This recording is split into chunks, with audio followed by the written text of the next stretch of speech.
Morning everybody, welcome back to the shop. Yeah, I'm stoking the fire. That means it's officially, well, winter enough.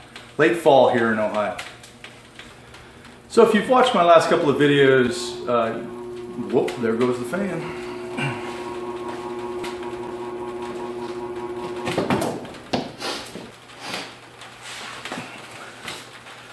If you've watched my last couple of videos, you've seen where I've built a phase converter and now I've put my new LeBlonde lathe into service.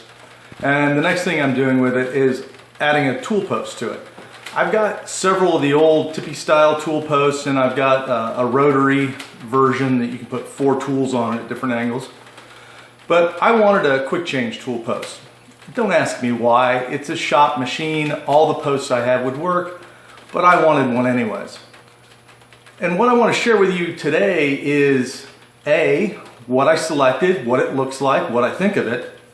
But I also want to share with you, and this is where I'm going to wade into the deep end of tool debate. I want to share with you guys what I feel are the practicalities of choosing a tool like this when there is a large disparaging, when there's a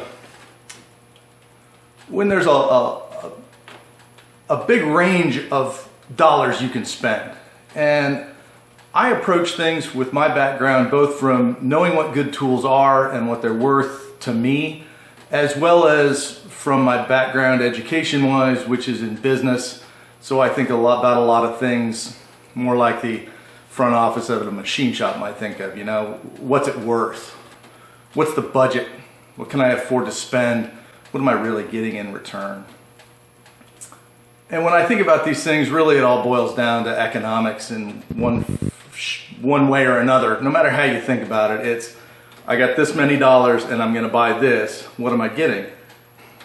It's the second part of the discussion that I'm most anxious to share, because the way I've approached this is the way I approach a lot of expenses and purchases, and it can be applied anywhere. Today we're going to talk about a tool post and what the trade-offs are between buying an American-made Aloris or an import.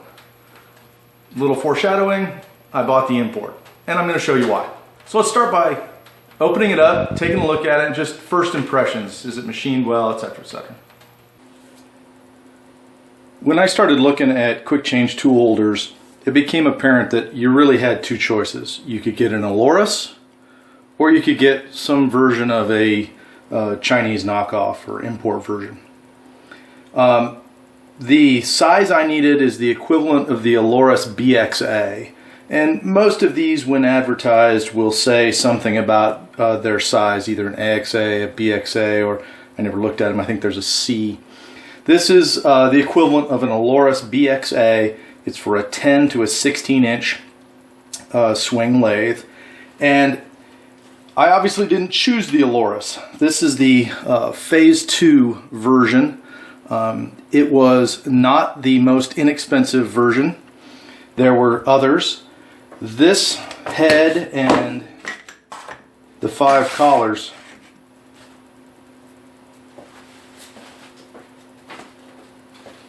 were $300. Less than half of what this would have been as an Aloris. And what I was looking for as I'm opening these up was, you know, how good is this fit and finish in here? And the reality is, it's pretty nice. I mean, there's no, well, to borrow yet again from AVE, no chowder marks. It's not full of crud. They look okay. I bought the set mostly because I wanted these 3 tool holders. This one here being boring bar.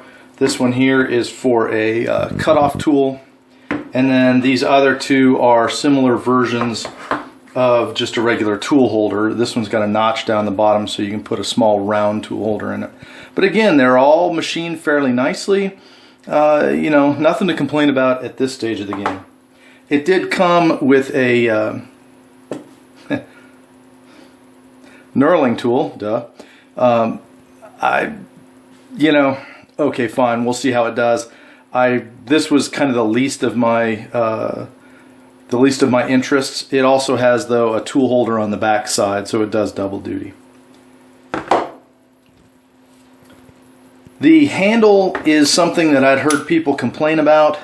It comes loose, and I haven't tightened this one up, but it's good and beefy, and man, I can't imagine how brutal I would have to get to break this. Now, it's not speaking for this piece of plastic on the end, but shit, I can turn another one out of aluminum if something happens in age. I don't really see any reason why. Again, nice smooth mating surfaces. Everything goes pretty good.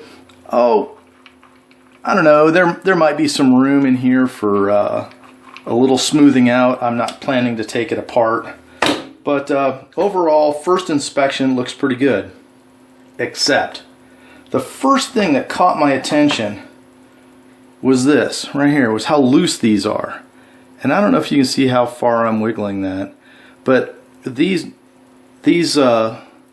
adjustment, they're basically just a set screw, are ground very flat on the end, and the threads are super loose, and in fact so loose that I began to question whether they were English or metric.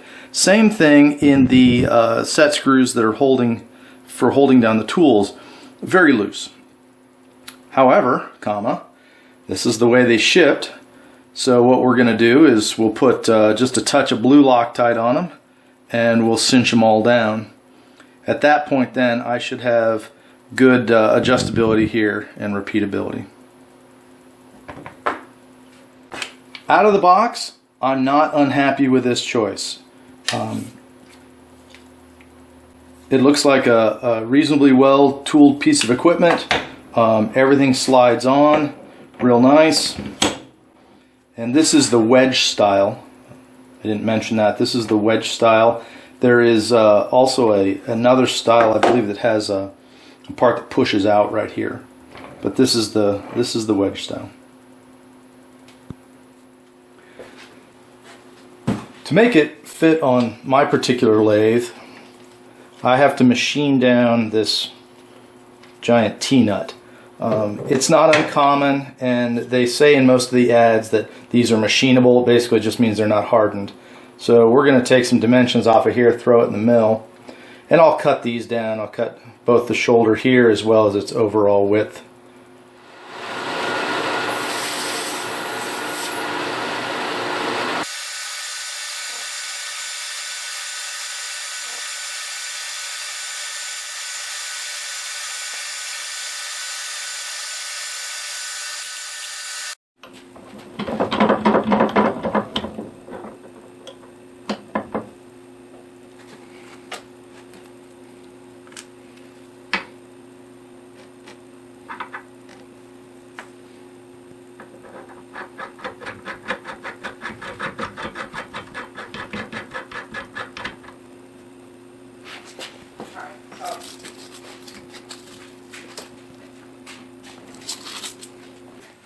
With the big old T-nut ground down, I reinstalled the main shaft with a little bit of red Loctite, and it stuck out proud of the bottom, so I ground that down at the bench grinder. And she fits perfect.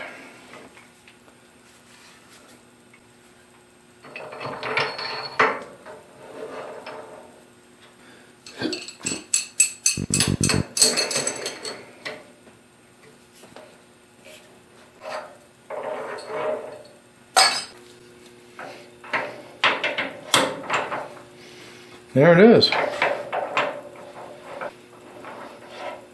Now,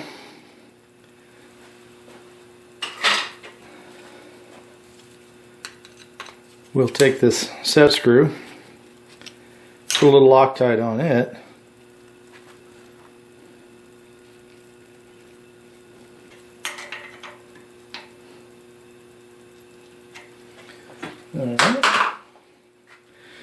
Now I'll set this at some arbitrary height, and let's see how repeatable it is.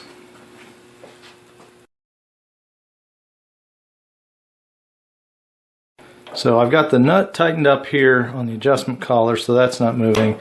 I'll let it drop down to 0, and then we're going to give the indicator a little bit of a nudge. There we go, and we'll set it to 0 just because we can. There's 0, and you can read it in the video. So let's take the tool holder loose, lift it up, set it back down, and tighten it. It's reading, what is this, a 5/10 indicator? This is half a thou, so that's less than half a thou.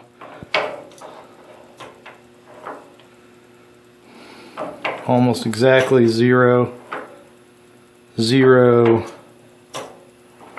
It's kind of hard on my indicator. I would say that from a setting the tool down perspective, you set it there, when you tighten her back up, you're 0. That's very repeatable. So it clamps in the same spot every time. I'm pleased with that. I would say so far of this whole thing, here's been the cheesiest part of it. Can you see the head or the end of that set screw? The end of that set screw is chowdered up to the point where a Allen key won't go in it. This one down here, it'll start to go in it. Those are 5mm set screw holes. Should take a 5mm Allen wrench to turn those, but you can't hardly get one in there. And this is what was making me wonder if these were actually English or not. Now, I've had one of these out, and they're not real hard. If you want a real hard one, then we're going to have to trade all of these out for their metric equivalent. I'm not all wrapped up in them being overly super hard. I'd prefer they have a little mush, I guess. I don't know what makes me say that, but anyways, let's throw a tool in here and let's see what it looks like.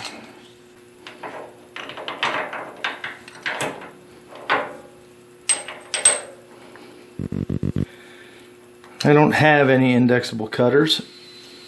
Maybe someday. Yeah, see, you can't even get this far enough down in there to make them, to turn them. They start to drop in and then stop. Man, those things are terrible. No, they're not a 4.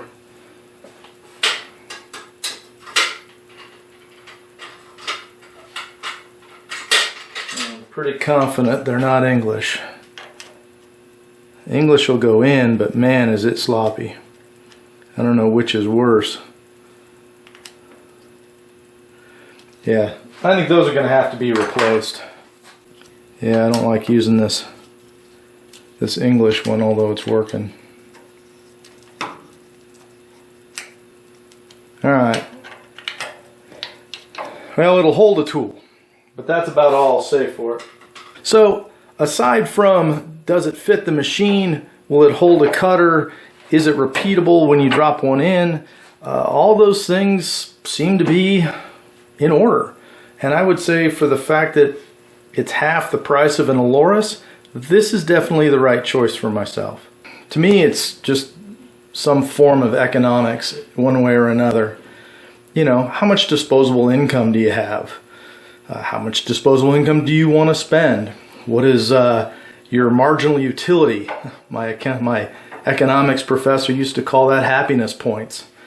Marginal utility is the same as happiness points. How many happiness points is something like this going to bring you compared to how you could spend your money otherwise? Unfortunately, my hobbies and the costs of some of the American tooling don't match, and this is one of those cases. So I guess in closing, based on what I'm seeing about this tool post holder and these inserts, I'm very pleased with how I chose to spend my money. I don't think I would have gotten twice as much pleasure or happiness points out of buying an Aloris than I am out of this one. I know that these little holder jobs are quite a bit less expensive. And that's an option too if you want to just buy an Aloris tool post and buy the actual tool holders. These things are much less expensive, and like I said, they're nicely done. There's nothing second rate about them in my opinion.